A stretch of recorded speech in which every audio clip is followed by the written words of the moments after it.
اللهم صل على محمد وآل محمد.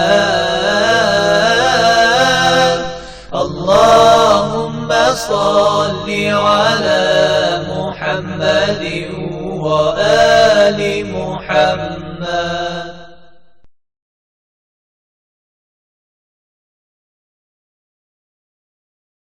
Bismillahirrahmanirrahim. Alhamdulillahirabbil alamin. Wassalatu wassalamu ala Rasulillah azam Muhammadin sallallahu alaihi wa alihi wasallam wa ala ahli baitihi at-tayyibin at-tahirin wa ashabihi al-muntajibin. Aqulu lakum assalamu alaikum warahmatullahi wabarakatuh. Para pemirsa dan pendengar yang beriman, marilah kita panjatkan puja dan puji kepada Allah, dan marilah kita ucapkan salam cinta, salam rindu kepada Nabi besar Muhammad sallallahu alaihi wa alihi wasallam. Pada kesempatan yang lalu kita telah menjelaskan tentang bagaimana Islam memandang sifat malas, sifat cepat bosan, dan kita sudah memahami bahwa dua sifat ini adalah dua sifat yang akan menghalangi manusia untuk sukses.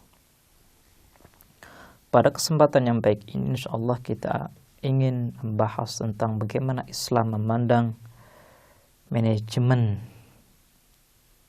bagaimana Islam memandang tentang metode untuk sukses dalam pekerjaan. Allah Subhanahu wa ta'ala adalah zat yang indah, zat yang mengetahui tentang segala hal. Kalau seandainya Allah Subhanahu wa ta'ala melewati nabinya dan manusia suci menjelaskan kepada kita tentang organisasi bekerja dan buruknya sifat malas, maka Allah pun menjelaskan bagaimana kita sukses dalam pekerjaan kita, usaha kita, dagang kita, bisnis kita. Metode yang ditawarkan oleh Islam adalah kita harus memanage, mengatur pekerjaan kita. Islam adalah agama yang teratur. Ketika Islam adalah agama yang teratur, maka setiap aturannya pasti mengacu kepada keteraturan. Kalau kita sedikit kembali kepada teologi, salah satu tauhid yang harus kita imani adalah tauhid dalam pengaturan. Jadi semua aturan yang ada di dunia ini, keindahan, ketertiban, semuanya adalah pekerjaan Allah Subhanahu wa ta'ala. Kalau seandainya Allah itu mengatur dunia ini dengan indah dan cantik, maka Allah pun menghendaki kita sebagai manusia untuk bisa mengatur pekerjaan kita, perkara kita dengan baik. Kalau seandainya Allah Subhanahu wa ta'ala mampu untuk menciptakan keindahan dalam dunia ini dengan keteraturan, maka Allah pun menghendaki dari kita untuk bisa menciptakan kesuksesan dan keindahan dalam kehidupan kita dengan pengaturan. Makanya Amirul Mukminin Ali bin Abi Thalib pernah menyinggung tentang hal ini. Beliau mengatakan, qawamul aishi husnud taqdir.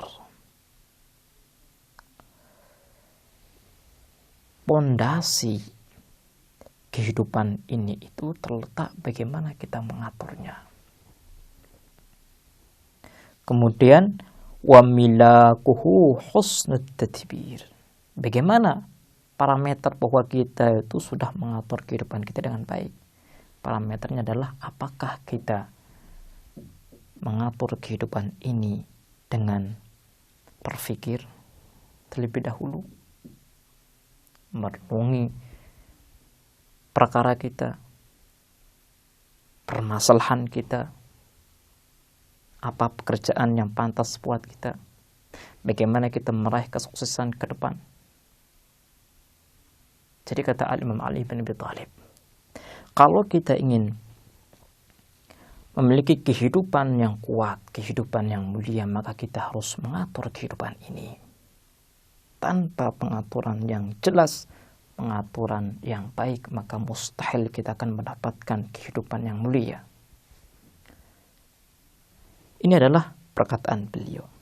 Kemudian perkataan kedua yang disampaikan oleh beliau, Imam Ali bin Abi Thalib, kepada anaknya Muhammad bin Hanafiyah.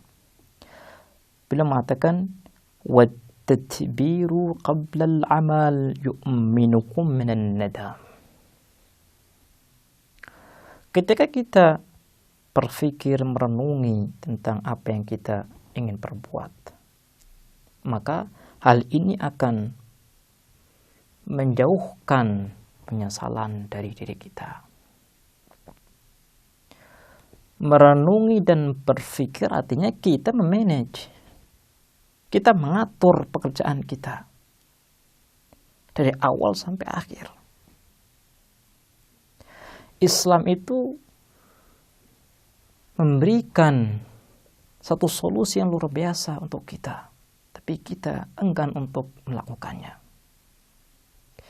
Islam mewajibkan kita untuk berpikir dan merenungi apa yang kita perbuat sebelum kita melakukannya.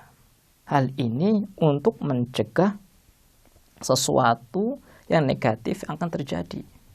Makanya nasihat Imam Ali bin Abi Thalib kepada putranya Muhammad bin Hanafiyah, yang mengatakan, "Wahai putraku, ketika kamu melakukan sesuatu dan kamu tidak memikirkan sebelumnya akhir atau dampak daripada sesuatu itu, maka kamu berada di dalam bahaya." Nasihat ini bisa diterapkan di berbagai kasus. Seseorang yang ingin mengawali bisnis, maka ia harus berpikir terlebih dahulu apa bisnis yang harus ia jalani. Apakah bisnis ini itu kedepannya bagus atau tidak? Apa rintangan yang akan ia hadapi? Semua sisi positif dan negatif ia harus fahami.